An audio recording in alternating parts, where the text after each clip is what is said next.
Everyone tells you $100 a month is too small to matter. Wait until you have real money, they say. A bonus, a raise, a windfall, then start investing seriously. Here's why that advice is exactly backwards, and I can prove it with actual numbers instead of a slogan. $100 invested every month for 30 years turns into roughly $121,000, more than 3 times what you put in. But that number isn't even the most important thing that changes. The real shift happens in month 1, before the balance means anything at all, and almost nobody tells you that part.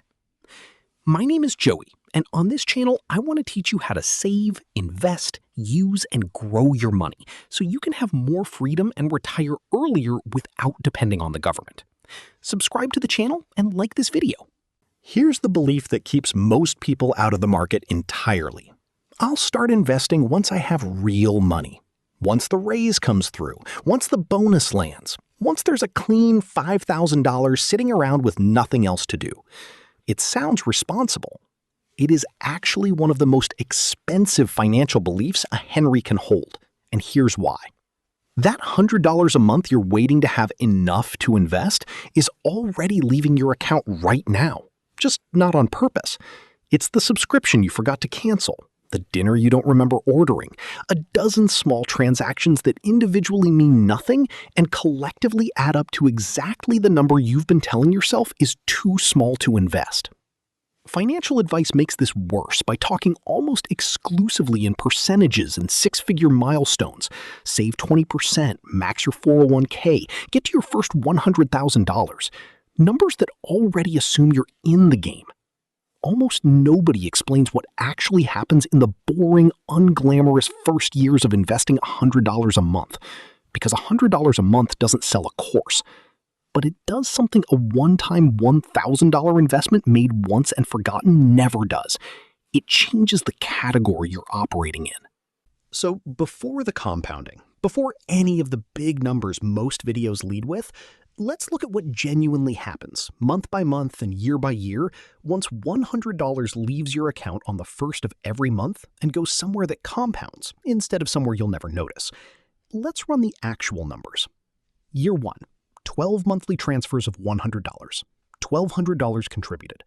At a 7% average annual return, your balance sits at about $1,247. You made $47 beyond what you put in, the cost of a decent dinner, spread across an entire year of discipline. It looks unimpressive. It isn't, because you're not building a balance yet. You're building a rate. Year 5, $6,000 contributed, balance around $7,200. That $1,200 of growth is now 20% of your total balance, and your money is generating roughly $42 a month on its own, nearly half of what you're contributing, without you doing anything. Year 10. $12,000 contributed, balance around $17,400.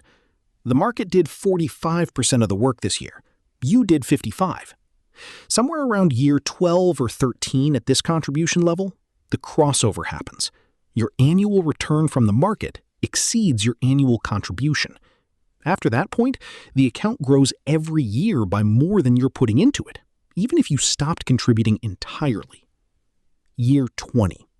$24,000 contributed, balance around $52,000. The market has now generated more money in total than you put in. Year 30. $36,000 contributed across 3 decades. Balance at 7% average annual return, approximately $121,000. The market generated $85,000 of that. For every dollar you contributed, the market added $2.36. Your total return is 236% on your own money, starting from a single decision that took 20 minutes on a Tuesday evening. Now, extend the same math with a bigger number. $200 a month for 30 years, approximately $243,000. $300 a month, approximately $365,000. Notice what's actually driving these numbers. It isn't the monthly amount, it's the number of years. The person who starts at 25 with $100 a month ends up in a fundamentally stronger position at 55 than the person who starts at 35 with $300 a month, even though the second person contributed more total dollars. A decade of compounding is worth more than almost any increase in contribution size. Now, you might be thinking, the real payoff is decades away, so why does month one matter at all? Because month one isn't a financial transaction, it's a category transfer. The night before you set up that automatic transfer, you are someone who intended to invest someday.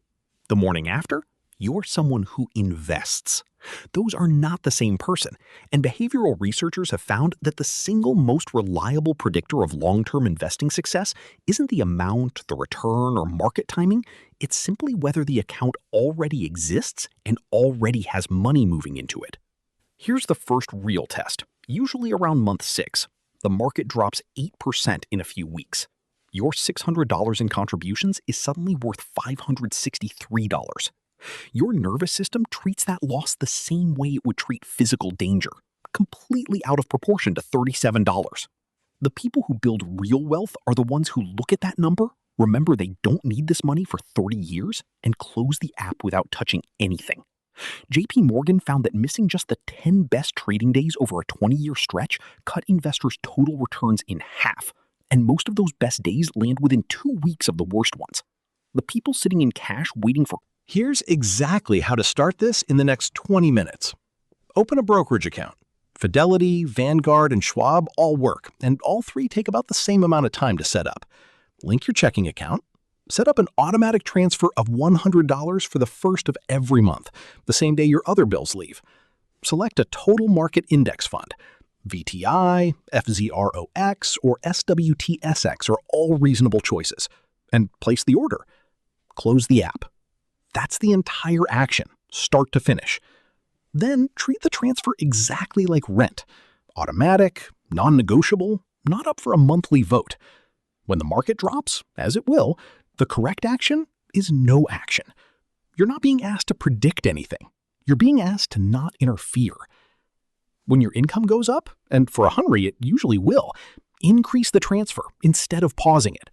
$150, then $200, then whatever the raise allows. The goal isn't to keep the number small forever, it's to never let the automation stop, because stopping is the only decision in this entire plan that actually costs you money. And when you hit year 5 and the account finally starts generating a visible monthly return, resist the urge to treat that as extra money to spend. That return is the machine finally starting to run. The whole point of the first 5 boring years was building the base it runs on. The $100 you invest this month will not change your life this month. It changes the person making next month's decision and the month after that. And that person, 30 years from now, will have built something the version of you on the couch tonight can't quite picture yet. Subscribe to the channel. Every week I break down the math and the psychology behind money, the numbers that actually predict where you end up. Next video, the exact order to build out your accounts once this one is running. Roth IRA, 401k match, and brokerage. I'll see you there.